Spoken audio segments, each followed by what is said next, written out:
Hello, my name's Sri Zamaya. I'm here to talk to you about many different types of autism and how it affected me in my life so far.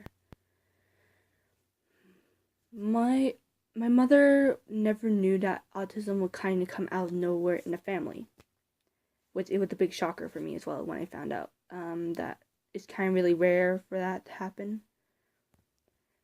When the doctor told my mother that, oh, your daughter has autism, and they literally just gave me back to my mother and literally didn't tell her, like, oh, you should do this for her to help her out. So my mom didn't realize it until she found some signs where I wasn't able to hold a bottle. I wasn't really acting like a normal baby would when they're growing up, kind of. So my mother went to go test me out to see how this to go and get a test to see what's going on. The doctor said, oh, she just has autism, nothing to be worried about. But we didn't know how this would affect my life as well as this. They didn't know how it was going to affect my mother, my sisters, and my father's life. My sister, she was born very sick as well as me. She had ADD, so it's kind of hard for my mother as well, since we can be a little bit out of hand. But my mom, when she found out, she didn't believe that the doctor would say. She didn't believe what the doctor said, like saying, "Oh, your daughter won't be able to walk or talk, or able to do anything normal. So, good luck with your life." And my mom, she felt like, no, that is not true. My daughter will walk or talk. Will walk and talk one day, and she'll be to do something great and within her life. Which I felt warmed when she told me about that story. Because it felt nice when my mother told me that. Yes, it felt really nice. So, around 3 years old, my mother decided to go take me to these specialists where they deal with autistic children. From, like, helping them with their speaking, helping them to communicate with people, and learning, like, oh, this is how we do it, and teaching me, like, the way of life, helping me to become a better person. Even sometimes I would cry or yell, or even I would scratch at them because I didn't like it. I didn't like how they were bossing me around. It felt like I was being controlled, which I know I had to do this in life one day, so I know they're helping me. It's just my mind and body wouldn't really were in the happiest of moods. So I was a very stubborn child, very stubborn, and I'm still stubborn today. But my mom told me this would be best because it would help me out in life, and I didn't believe her at first, but you know what? It actually started to work out. I didn't know that there were 3 different types of autism until they told me, which the 3 types are classic, severe, and Asperger's. Asperger is what I have. It means they're more high functioning, that they can do the work. It just sometimes, it can take them time, or they need just a tiny bit of help. And severe, it means where they might not be able to walk or talk, but it still doesn't mean they can, and they might need a little bit more help, but they still can do things, If you just work with them, help them out, they can learn something. And classic means they're able to do it still, but still need more help than Asperger's. So when I never believed that I had autism until I started realizing, oh, this is not what normal children do, they don't play with their hands when they're nervous, or don't try to run away from people. It was kind of hard because of that. I was a very weird child back then. And I would even play with I had no sense of fear. So when I see, like, snakes, before I wasn't scared, I always wanted to try to touch them. And, most girls thought it was pretty creepy, and I thought nothing of it. I love animals. It's one of the things I love. I didn't know that girls don't really like reptiles, but I didn't care. I mean, reptiles are actually pretty amazing creatures if you actually study them. But when I would talk to boys, I would say, "What's up, dude?" or "Hey, what's up, dude?" or "How's it going, bro?" Because I would always talk like that. I would always do that. They would look at me weird because I would say that, and most girls, they don't do that. They'll be like, "Hey, what's up, girl?" or something like that. I don't say that. I say, "What's up, bro?" "What's up, guys?" I would sometimes be a tomboy next there, or sometimes a girly girl. It just, I try to fit in with one group, but they always ignored me, shut me out. And it was worse. It was kind of worse with the adults because they kept pushing me down, saying, "Oh, since you have autism, we'll put you in the most easiest class you can do." And I felt kind of hard and hurtful because of that, because I want to kind of be challenged, but something not too hard, but I want to be challenged. It was, what I wanted to say every single time, saying, just because I have autism doesn't mean that I can't do the work. I can do it. It just gotta give me time. You just gotta give me a little faith, and maybe sometimes a little help, but you don't have to put me in a lower class or just stomp down on me. I wanted to say that all the time, but, my mother told me it's not really nice to talk to adults like that, but in my mind, I was furious to the point where I was like, how you, cry when you're furious? It felt like that. It was pretty hard for me.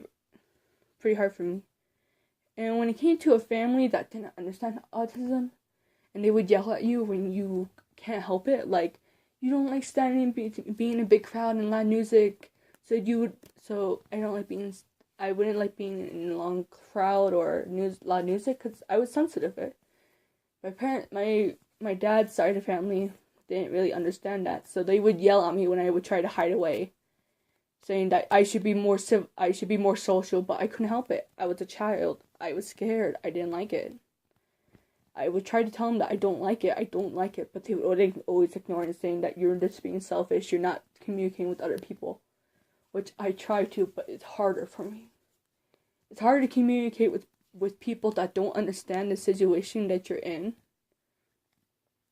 And my dad, Carlos, he wasn't really mostly there during the childhood I had. I mean, he would be there a couple of times, but my mom would have to get into a huge argument with him. And he didn't understand that, so he always yelled at me saying, "Why don't you do this? Why aren't you eating that? Why don't you just stop it? Why do you keep doing that?" It was hard because I would try to tell him, but he would just yell at me anyway. He would always try to talk over my voice. But my parents, my mother and father, my mother, she was angry that my father wasn't trying to let me talk. And my mother, she knew that I would do something great one day. She always believed in that. And when I hear that, sometimes I feel like crying, because you know what? I feel so relieved at that. But it's harder for me, because it's always been like that. I always believe I would always try to make friends, but in the end, they would just talk behind my back saying, "Oh, she's so weird, why are we even friends with her?" And it would always break my heart, always broke my heart because of that. But it was kind of hard to, it was kind of hard. It got worse in the road in my life, because I began having these medical problems where I was blind or deaf, or I have my body attacks myself when I get hurt or sick.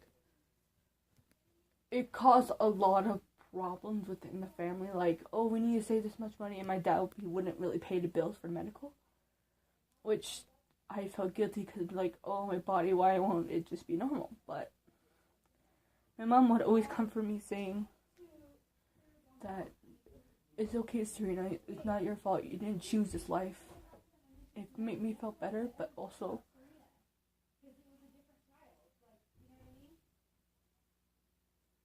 made me realize that my mother really does. She's amazing. She's an amazing person, and I am glad to have her as a mother.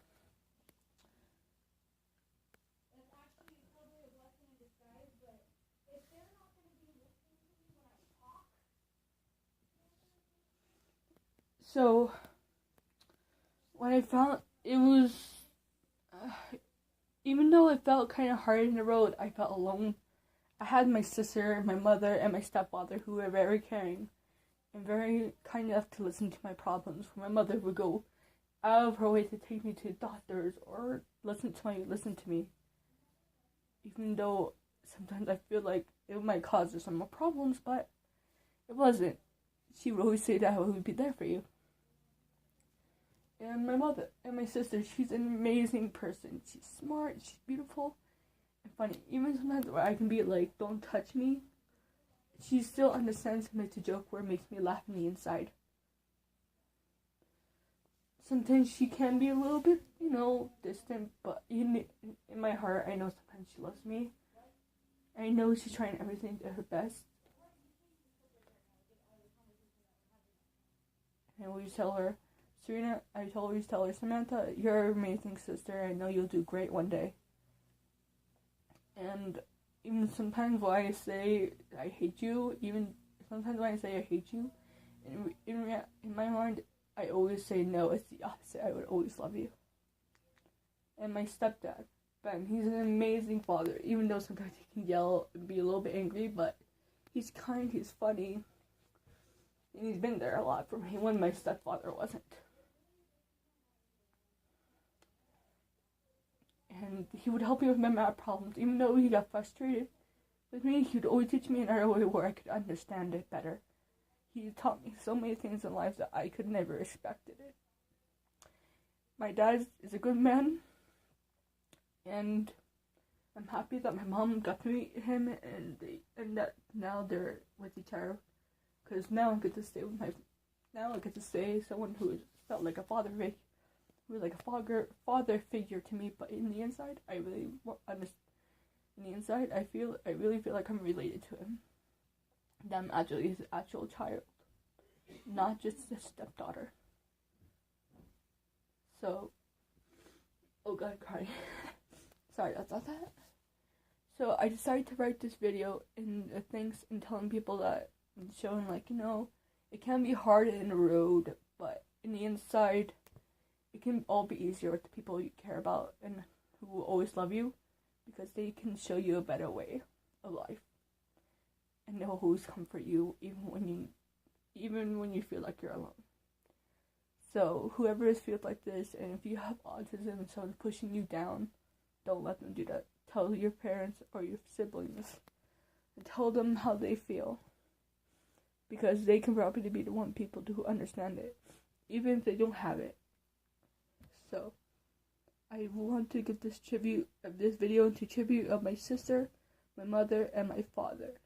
Thank you for all your love and comfort that you have given me.